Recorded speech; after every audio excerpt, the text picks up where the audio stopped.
Good day mga ka-earning. Share ko lang yung ginawa nating remedy para sa problem nitong Town and Country. So dinala ng customer, walang blower motor. Sobrang lamig, walang blower pan.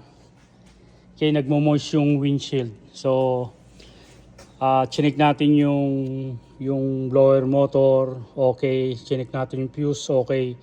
Chinik natin yung relay, okay.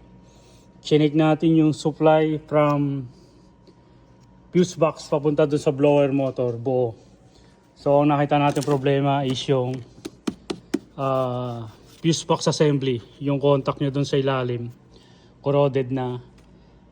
Hindi na siya nagsusupply ng 12 volts. Sinubukan natin linisan, wala pa rin. So etong fuse box na to is nagkahalaga ng $700. Okay? Then orderin mo pa siya, hintay ka pa ng almost 1 week. Okay? So kailangan ng customer ng sakyan, sobrang lamig, kailangan niya ng heater. So ang ginawa nating remedy, naglagay tayo ng relay. Binaypas natin yung linya papunta sa blower motor. Okay, so paano natin ginawa yon?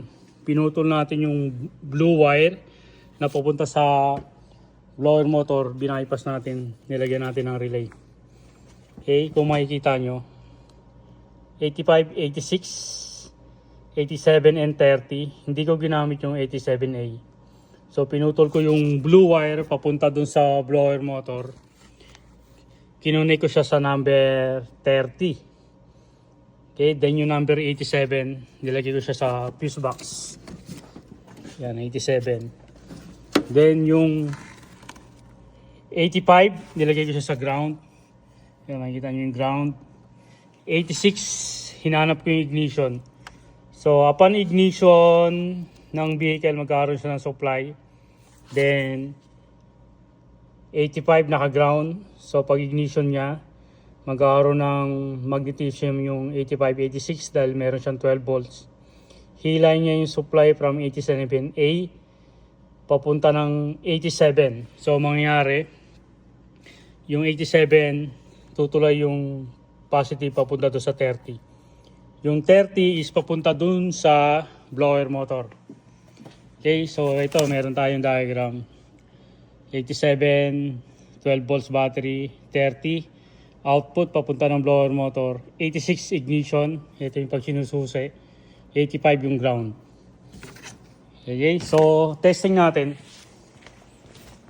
Testing natin ngayon.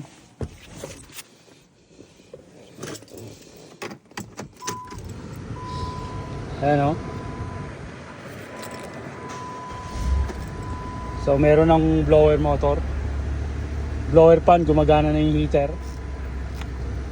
Okay, so komportable na yung ating customer para sa winter. Okay, so explain ko na sa customer. Kung gusto niyang ibalik sa original, yung connection niya, order natin ng fuse box. But ito ay $700.